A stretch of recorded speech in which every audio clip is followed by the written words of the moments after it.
Planes का last time जहां तक प्लेन किया है हम लोग लास्ट टाइम, उसके आगे अब है नेक्स्ट टॉपिक है प्लेन्स में equation of a plane passing through a given point and perpendicular to two given lines. मतलब अगर एक प्लेन एक पॉइंट से पास करता है और दो प्लेन्स का इक्वेशन दिया गया है जिससे हमारा रिक्वायर्ड प्लेन परपेंडिकुलर है, तो उसका इक्वेशन किस तरह से लिखा जाएगा।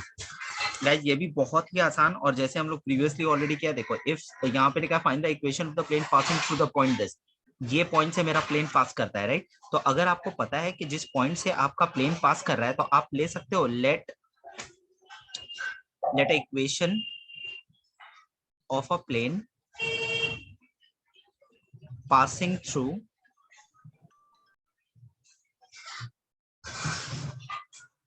One comma minus one and having DRS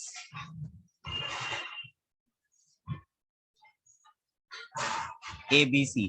ये इक्वेशन हम लोग क्या लिख सकते हैं, B A into x minus one plus B into y minus one plus C into Z plus one. ठीक है, A इंटू एक्स वाई ये हमारा हो गया, ये इक्वेशन लेट कर सकते हैं। अब गाइस देखो क्लियर मेंशन किया गया है हमारा जो रिक्वायर्ड प्लेन है, मतलब ये वो इसके ऊपर परपेंडिकुलर है। तो जब दो चीज परपेंडिकुलर होता है तो क्या होता है, दोनों का डीआरएस का प्रोडक्ट का सम इक्वल टू 0 होता है कि नहीं, है ना। तो यहाँ पे ये नंबर 1 दे दिया गया, हम लोग ऐसे लिख सकते हैं given 1 is perpendicular to each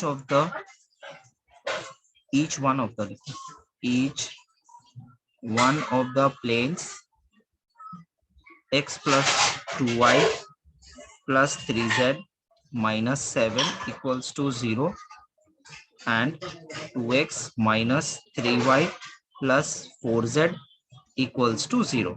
अगर परपेंडिकुलर है तो क्या हो जाएगा, फिर हम लोग लिख सकते हैं a plus 2b plus 3c equals to 0 and 2a minus 3b plus 4c equals to 0। ये लिख सकते हैं गाइस। रिक्वायर्ड लाइन का डीआरएस एबीसी, पहला वाला लाइन का रिक्वायर्ड लाइन का डीआरएस एबीसी, पहला वाला लाइन का जो पहला प्लेन दिया गया है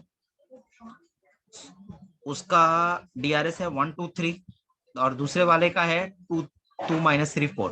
ये हो गया। अब अगर इसको सॉल्व करूं मैं, सॉल्विंग 2 and 3, ये आप लोग जानते भी हो कैसे सॉल्व करना है, क्रॉस मल्टीप्लीकेशन मेथड से। a by this, b by this and c by this। ये कितना हो जाएगा, 8 प्लस 9 कितना होगा, 17, है ना। और फिर ये छुपेगा तो ये हो जाएगा 6 माइनस 4 कितना होगा, 2 माइनस 3 माइनस 4 माइनस 7, है ना। आप इसको लैम्डा ले लो, ये लिखना लैम्डा इज कांस्टेंट। यहां से आपको एबीसी का वैल्यू मिल जाएगा, a is equal to 17 lambda, b is equal to 2 lambda and c is equal to minus 7 lambda. ठीक है, अब ये सारे वैल्यूज को देयरफॉर इक्वेशन ऑफ प्लेन 1, तो यहाँ पे अगर आप एबीसी का वैल्यू पुट करोगे तो क्या मिलेगा गाइज आपको, 17 लैम्डा, लैम्डा आप कैंसिल ही कर दो तो सीधा सीधी ए से समझ के x minus 1 plus 2 into y minus 1 plus sorry minus 7 z plus 1 is equal to 0। तो यहाँ पे कितना हो गया, 17x plus 2y minus 7z, और कांस्टेंट कितना हो गया यहाँ पे माइनस 17 और यहाँ पे माइनस 2, माइनस 19 और माइनस 7, माइनस 19 और माइनस 7 कितना, minus 26, right, is equal to 0। ये हुआ रिक्वायर्ड आंसर। क्लियर है, कोई खास नया ऐसे कुछ हो रहा है इसमें, ऐसा है नहीं, ये सारे चीजों के बारे में हम लोग पहले से ही जानते हैं। क्लियर है अंजू, क्लियर है। सर। ओके ठीक है, ये वैरायटी का अगर इसमें वेक्टर का भी सम दे दिया गया तो क्या प्रॉब्लम है? वेक्टर में भी तो आपको ऐसे एक पॉइंट देगा और दो प्लेन का इक्वेशन देगा, तो उससे तो सिर्फ डीआरएस से ही मुझे मतलब है ना? Equation of a plane passing through two given points and perpendicular to a given plane. अभी क्या था, एक पॉइंट और दो प्लेन से परपेंडिकुलर था, और यहाँ पे क्या है, यहाँ एक पॉइंट से पास करेगा और दो पॉइंट से दो पॉइंट से पास करेगा और एक से परपेंडिकुलर होगा। गाइस ये भी बिल्कुल सिमिलर टेक्निक से ही ये सम को भी किया जाएगा। यहाँ पे देखो, यहाँ पे क्या है, आपको दो पॉइंट से पास कर रहा है, राइट? तो आप फिर से बिल्कुल सेम लॉजिक लगा के हम इसको यूज करेंगे। मैंने मान लिया let the equation of a plane passing through 2 1 -1 लोग लाइंस डीआरएस निकाल सकते हैं। Very good. हाँ, एक पॉइंट तो दिया गया है, वो भी उसमें पुट कर देंगे साइड में। दो इक्वेशन एबीसी में चाहिए होता ताकि हम लोग उसे वो निकाल सके। Okay, and having what you call it,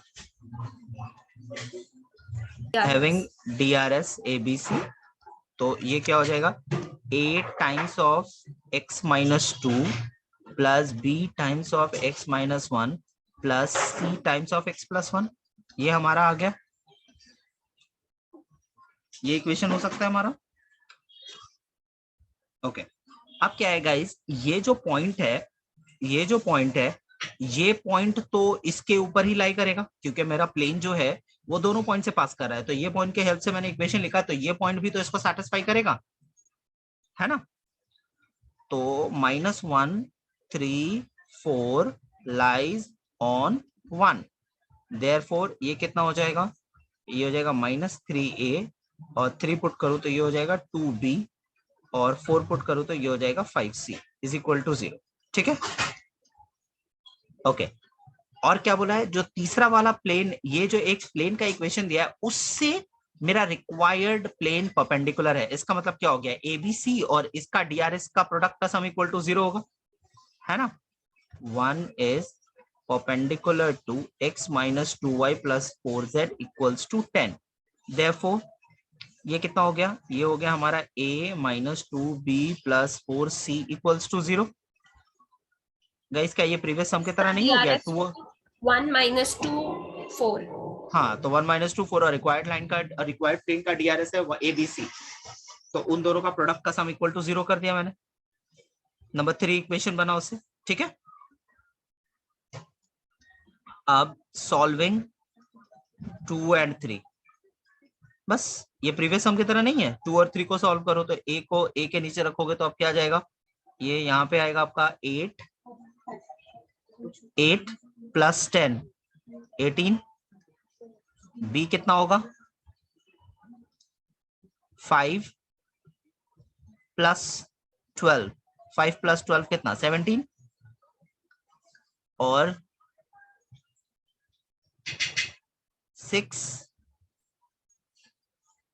6 minus 2 4, है ना? तो यहां से लैम्डा लेके अगर मैं ये ले लूं तो एबीसी का वैल्यू मिल जाएगा हमें। तो कितना मिला, a is equal to 18 lambda, b is equal to 17 lambda, और c is equal to 4 lambda. Therefore equation of plane 1, तो ये कितना हो गया गाइस, ये हो गया 18 into x minus 2 plus 17 into x minus 1 plus 4 into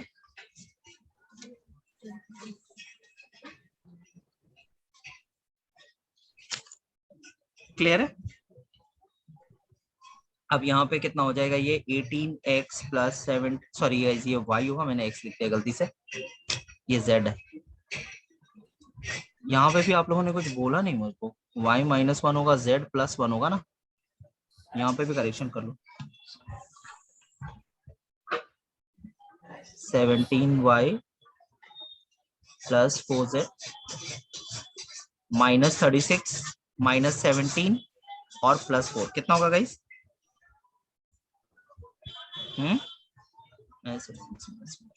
ये 49 हो रहा है शायद से, -49 है ना? -49 हो गई है। ठीक है, ये हो गया हमारा रिक्वायर्ड प्लेन का इक्वेशन।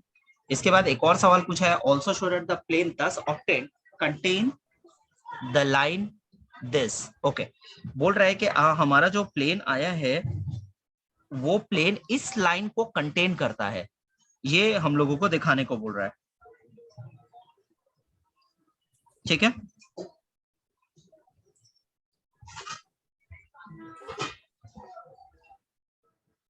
तो अब कोई पॉइंट मान लो, जैसे कोई प्लेन है यहाँ पे, इस तरीके से कोई प्लेन है, इस प्लेन के ऊपर ही ये लाइन भी इसी के ऊपर लाई करता है कहीं ना कहीं, ये हम लोगों को प्रूफ करने को बोल रहा है। यहाँ तक क्लियर हुआ आप लोगों को? यहाँ तक क्लियर है? Okay fine. Yes. अब जो सेकंड पार्ट में जो क्वेश्चन पूछा है उसका जवाब करें। यहाँ पे थोड़ा मैं रब कर रहा हूँ, यहाँ जगह नहीं है। ओके, अब जो दूसरा पार्ट दिया गया है कि हमारा जो रिक्वायर्ड ये जो प्लेन आया है यहाँ पे, ये प्लेन इस लाइन को कंटेन करके रखा है। तो इसका मतलब क्या है, ये जो प्लेन का इक्वेशन है, सॉरी ये जो लाइन का इक्वेशन है, वो लाइन का ये लाइन जिस पॉइंट से पास करता है उसको ये सेटिस्फाई करेगा, है ना। अगर ये प्लेन के ऊपर है, ये तो प्लेन के ऊपर है ना, तो प्लेन के ऊपर है, इसका मतलब क्या है, वो उसको सेटिस्फाई करेगा, है कि नहीं? नहीं समझा? अगर ये जो आपका लाइन लिखा गया है r is equal to -i plus 3j plus 4k, ठीक है, plus lambda 3i minus 2j minus 5k। Guys अगर मैं इसको कार्टेशियन फॉर्म में लिखने का कोशिश करूं तो क्या ये कुछ इस तरह का नहीं होगा? 3 is equal to y minus 3 by -2 और z -4 डिवाइडेड बाय -5, है ना। तो अगर मैं बोलूं एनी पॉइंट, अगर मैं इसको लैम्डा ले लूं, अच्छा लैम्डा नहीं लेंगे, लैम्डा ऑलरेडी उन लोगों ने यूज किया, म्यू ले लो, तो हम लोग बोल सकते हैं any point on this line B, ये क्या हो सकता है, 3 म्यू -1 -2 म्यू प्लस 3 और -5 म्यू प्लस 4, ये होगा। अगर ये तीनों पॉइंट अगर x और y और z के जगह पे पुट करने पे अगर ये इसको सेटिस्फाई कर जाए, सॉरी z यहाँ नहीं है, अगर ये z अगर पुट करूं मैं, और पुट करके अगर ये पूरा चीज कैलकुलेट हो गया, अगर इक्वल टू 0 आ जाता है तो मेरा तो प्रूफ हो गया फिर कि ये पॉइंट उसके ऊपर लाई, ये लाइन उसके ऊपर लाई करता है, राइट। चलो एक बार सेटिस्फाई करा के दिखाओ तो। ये तीनों पॉइंट को x y, ये जो पॉइंट आया है इसको इस प्लेन में x y z के जगह पे डालो और डाल के देखो क्या वो 0 आ रहा है, वो 0 आएगा। अगर बोला है शो दैट तो वो आता ही होगा। एक बार ट्राई करो, 0 आया क्या गाइस? अगर मैं इसमें डालूं 18 इंटू 3 म्यू -1 आ गया ना, -2 mu plus 3 plus 4 into -5 mu plus 4 -19 equals to 0। अगर लेफ्ट हैंड साइड में भी 0 आ गया तो तुम्हारा हो गया। अनिकेत बोल रहा है 0 आया, तो 0 इज इक्वल टू 0, तो इसका मतलब तो ये प्रूव हो गया कि वो उसके ऊपर लाई करता है। Clear Anju? Clear? Yes, sir. Okay. Next question है, find the equation of the plane passing through this and is perpendicular to this. Guys ये फिर से वही, बिल्कुल वही साम है, सिमिलर, ये आप लोग खुद से ट्राई कर सकते हो, ठीक है।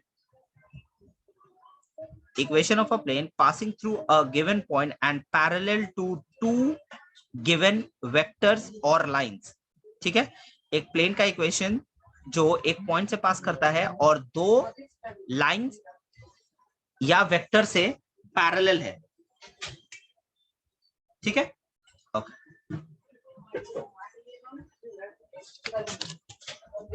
पहला क्वेश्चन है, अच्छा ये इसका the equation of a plane passing through a given point vector. अच्छा गाइस देखो ये रूल है, वेक्टर एक वेक्टर इक्वेशन जो एक पॉइंट से पास कर रहा है, वो पॉइंट क्या है ए, और वो पैरेलल है दो वेक्टर से बी और सी से, तो उसका इक्वेशन हो जाता है r is equal to a plus lambda B plus mu c. ये याद रखना है आपको, ये फॉर्मेट, कि एक वेक्टर अगर एक पॉइंट से, एक प्लेन अगर एक पॉइंट से पास करता है और दो वेक्टर से पैरेलल है, तो ए प्लस ए होगा पासिंग वेक्टर, और जिसके साथ पैरेलल उसके लैम्डा और म्यू लग जाएगा। क्लियर? ठीक है, ओके। तो अगर मैं यहाँ पे बोला find the vector, okay okay, ठीक है। ए पासिंग वेक्टर है और बी और सी पैरेलल वेक्टर्स है। ये अगर याद होगा, याद है लाइन में हम लोग ऐसे इक्वेशन लिखता था, अगर ध्यान में होगा तो ये इतना सा होता था, ए तुम्हारा पासिंग वेक्टर होता था और बी जो होता था वो पैरेलल वेक्टर। यहाँ पे पैरेलल वेक्टर दो दो है तो यहाँ पे म्यू सी बी आएगा। ठीक है, ओके। क्वेश्चन है find the vector equation of a plane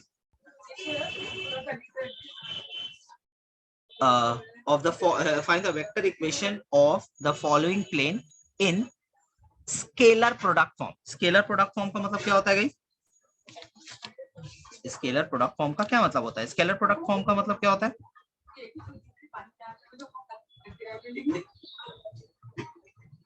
scalar product form होता है ये किसी भी प्लेन का, ये जो होता है ना, ये सॉरी यहाँ n होता है,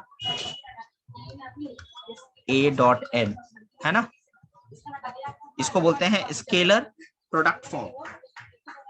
क्यों स्केलर बोलते हैं? क्योंकि यहाँ डॉट प्रोडक्ट होता है दोनों का, इसीलिए इसको स्केलर प्रोडक्ट फॉर्म बोलते हैं। ठीक है, अब इसको स्केलर प्रोडक्ट फॉर्म में हम लोग कन्वर्ट कैसे करेंगे गाइस? यहाँ से अगर आप इसको अगर आप इससे कंपेयर करोगे, a plus lambda B plus mu lambda C, तो a वेक्टर क्या है आपका? i माइनस जे है, b वेक्टर क्या है? a i plus J plus के, और ये है i minus 2j plus 3k। बोलो, ये क्लियर है? ये लिख सकते हैं? यस। ओके, अब यहाँ पे ये फॉर्मेट में लाने के लिए ए तो हम लोग जानते हैं, ए हम लोगों को दिख रहा है, ए हमारा क्या है, ठीक है। लेकिन ये जो एन वेक्टर है, ये क्या वेक्टर होता था? ये नॉर्मल वेक्टर होता। अगर आप लोगों को याद होगा, एन जो था वो परपेंडिकुलर वेक्टर होता था। तो गाइस एन कैसे आएगा? एन जो आएगा, ये जो दोनों वेक्टर है, ये जो दोनों वेक्टर है, इनका क्रॉस करने से आपको एन वेक्टर आएगा। याद रहेगा? ये तो पासिंग वेक्टर है, इसको आप टच नहीं कर सकते, इसको तुम रखो, वो तो ए है, ये ए है आपका। और जो ये एन वेक्टर जो आपको दिखता है वो क्या होता है? दोनों पैरेलल वेक्टर का क्रॉस प्रोडक्ट होता है। तो आपको इसका क्रॉस प्रोडक्ट निकालना है, आई जे के, ये 1 1 1 1 माइनस 2 3। आप इसका क्रॉस प्रोडक्ट करके निकालोगे तो ये कितना आएगा? 3 प्लस 2 माइनस जे, 3 माइनस 1 प्लस के इंटू ये हो गया -2 -1। तो ये कितना हो गया guys? 5i minus 2j minus 3k। ठीक है, ये n वेक्टर आ गया। अब आप इस फॉर्मेट में इन चीजों को पुट करें तो r तो ऐसे ही रहेगा, n आपको मिला है 5i minus 2j minus 3k, और a और n को अगर आप मल्टीप्लाई करोगे तो आपको क्या मिलेगा गाइस? ये मिलेगा आपको 5 प्लस 2 और k तुम्हारा हो गया 0, है ना। तो ये कितना हो गया? रिक्वायर्ड प्लेन का इक्वेशन हो गया r dot 5i minus 2j minus 3k is equal to 7। याद है? ये समझ आया? ओके गाइज, आप लोगों को थोड़ा भी याद है कि क्या ये फॉर्मेट वाला कुछ ऐसे आप लोगों को कराया गया है, नॉन पैरामेट्रिक फॉर्म? क्योंकि जनरली ये होता नहीं है। नॉन पैरामेट्रिक फॉर्म बोल के कुछ कराया गया है आप लोगों को? कुछ ऐसे याद है?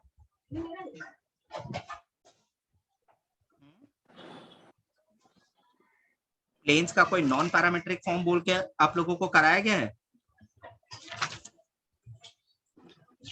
नहीं सर, कराया गया है कभी? देखो अगर नहीं भी कराया गया तो थोड़ा सा सिर्फ हम उसके बारे में बोल दे रहे हैं आप लोगों को। अगर बाई चांस अगर पूछा होता तो ये इस तो तरह से प्लेन आप कर। का सिलेबस में सिर्फ लिखा है क्या? Cartesian and vector equation and distance. ये इक्वेशन ऐसे दिया गया है आपको, ठीक है? हाँ जी।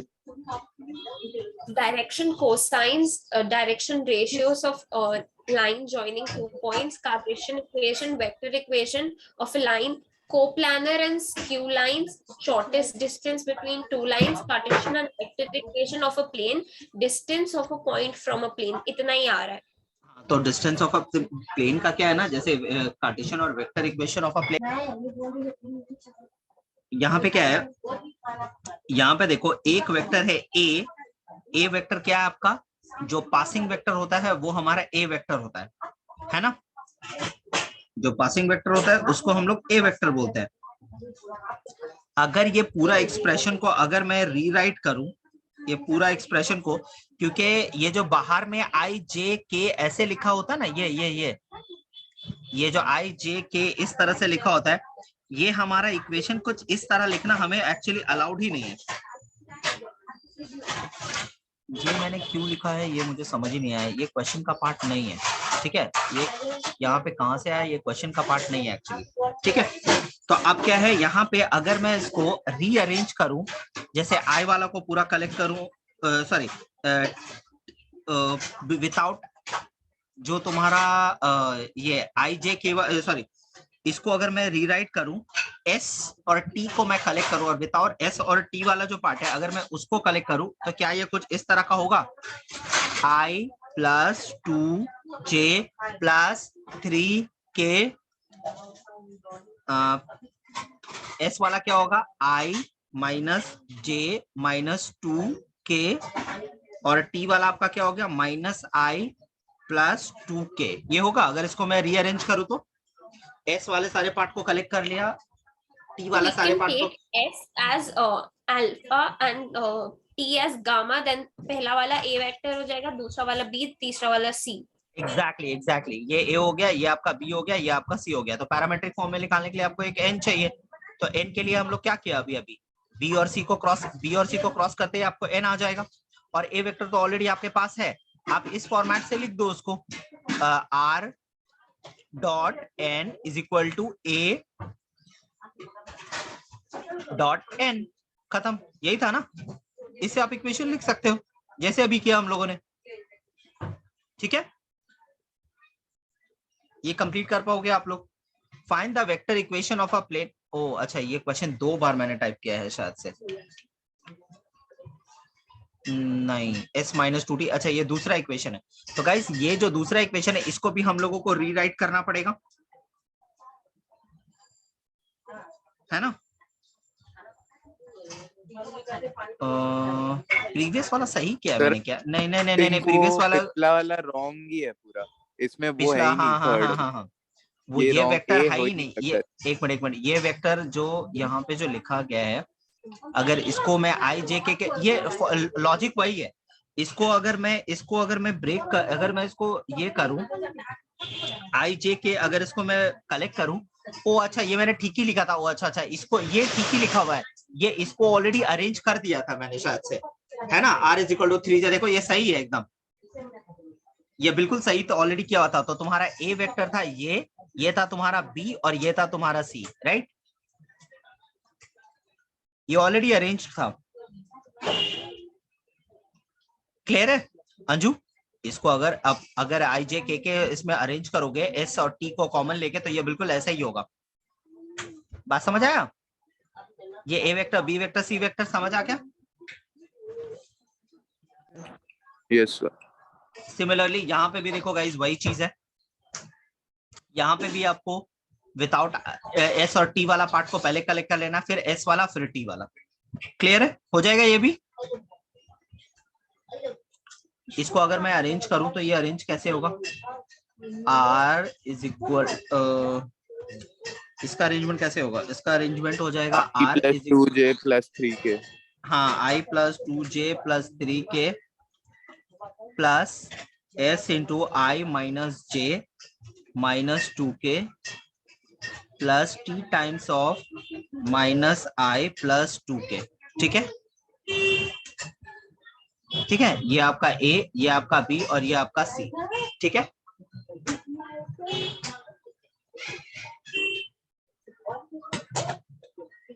ये क्लियर है?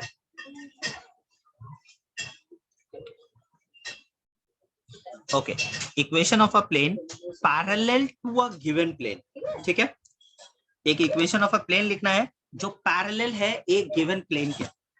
तो गाइस एक बात बताओ, अगर एक प्लेन ये इससे पास कर रहा है, ये पॉइंट मेरे को पता है, तो ये किससे पास कर रहा है? 1,1,1 से पास कर रहा है, हाँ या ना? पास कर रहा है। और मेरा रिक्वायर्ड प्लेन जो है इस प्लेन के साथ पैरेलल है। तो गाइस अगर दो प्लेन पैरेलल होता तो क्या होगा? दोनों का डीआरएस सेम नहीं होगा? हाँ, दोनों का डीआरएस सेम होगा कि नहीं होगा? बोलो। Yes. तो ये है तुम्हारा पासिंग वेक्टर ए, और जो डीआरएस वाला वेक्टर है एन, वो ऑलरेडी तुमको यहाँ पे दिख रहा है 2i माइनस जे प्लस 2k। तो गाइस इक्वेशन लिखने में कितना टाइम लगेगा इसका? r डॉट एन, यही होता है ना फॉर्मेट, r डॉट एन। तो n आपका क्या है यहाँ पे? 2i minus j plus 2k। बस खत्म, 2k, और a है आपका i plus j plus k, और n वेक्टर है आपका 2i minus j plus 2k, है ना? तो ये कितना हो गया? r dot 2i minus j plus 2k, और यहाँ पे क्या हो जाएगा ये? और यहाँ पे क्या हो जाएगा? ये हो जाएगा 2 माइनस 1 प्लस 2। तो ये कितना हो गया? r dot 2i minus j plus 2k is equal to 3। बोलो, क्लियर है? Yes, sir. Yes, sir. Okay fine, okay fine, ठीक है। Find the equation of a plane through the point this and parallel to the plane this. ये guys ये बिल्कुल वही फिर से आ गया। हमें एक प्लेन का इक्वेशन निकालना है जो इसके पैरेलल, इससे पास करता है और इसके पैरेलल है ना? तो फिर यहाँ पे भी आपको ऑलरेडी पासिंग पॉइंट पता है जिसे पास करता है, ये आपका ए वेक्टर है, और एन वेक्टर आपका क्या है? Minus 2i plus j minus 3k। अब आप इस फॉर्मेट से इक्वेशन लिख सकते हो, इससे कर सकते हो a डॉट n, हो जाएगा इससे? हाँ sir. Okay, equation of a plane through the intersection of two planes, मतलब दो प्लेन्स के इंटरसेक्शन, बीचों बीच से अगर एक प्लेन निकलता है तो उसका इक्वेशन कैसा होगा? गाइस ये दो तरीके से होता है। इसका वेक्टर फॉर्मेट जो होगा, मान लो जैसे दो प्लेन है आपका, ये आपका पहला प्लेन है r dot n1 d1 and r dot n2 d2।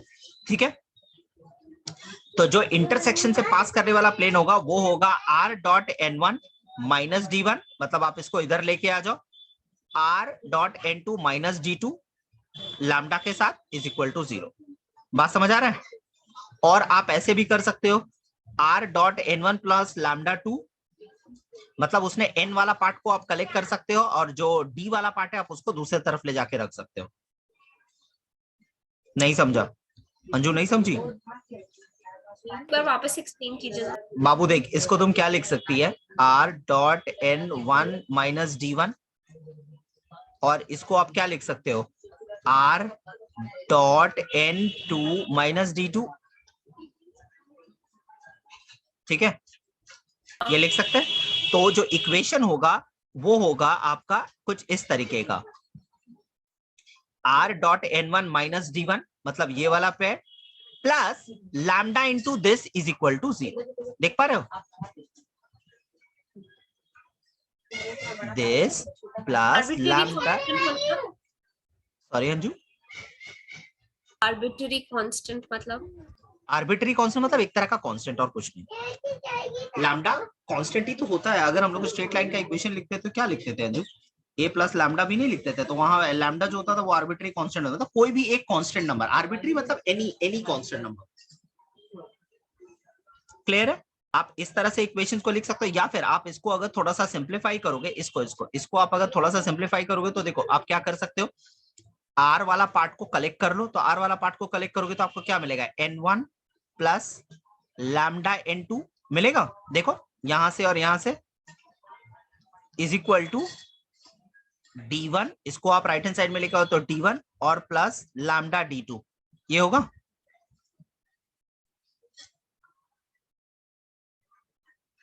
Clear?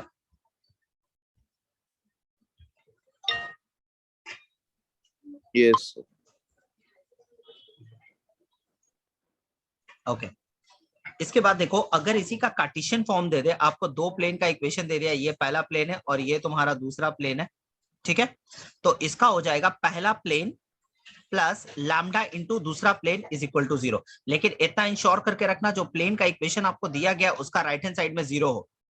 अगर राइट हैंड साइड में कोई कांस्टेंट नंबर लिखा तो आप लेफ्ट हैंड साइड में उसको लेकर आओ। देखो दोनों का वही है, दोनों केस में राइट हैंड साइड में 0 होना चाहिए, याद रहेगा।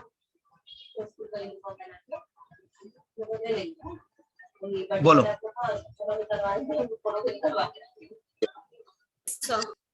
ओके अगर मैं बोलूं यहाँ पे देखो दो प्लेन दिया गया है, बोला इसके इंटरसेक्शन से जो प्लेन जा रहा है आप वो प्लेन का इक्वेशन निकालिए। ओके ठीक है, दो प्लेन का इक्वेशन यहाँ पे आपको दिया गया, आपको बोला गया कि इनके इंटरसेक्शन से जो प्लेन पास करता है आप उसका इक्वेशन निकालिए। तो आप उसका इक्वेशन कैसे निकालोगे, आप पहले यहाँ पे इसके साथ अगर इसको कंपेयर करोगे तो आप देख लो आपका इक्वेशन कैसा होगा। आप इसको इधर लेके आओ पहले, r dot i plus 3j minus 5 है ना, इज इक्वल टू 0, और दूसरे वाले का क्या होगा, r dot 2i minus j plus k minus 3 is equal to 0, ये होगा। क्योंकि यहाँ पे दोनों में 0 होना जरूरी है, देख लो इधर, ये पूरा इसको इधर लाके आप ये लिख सकते हो, फिर this plus lambda into this लिख सकते हैं ये। तो equation of a plane through the intersection of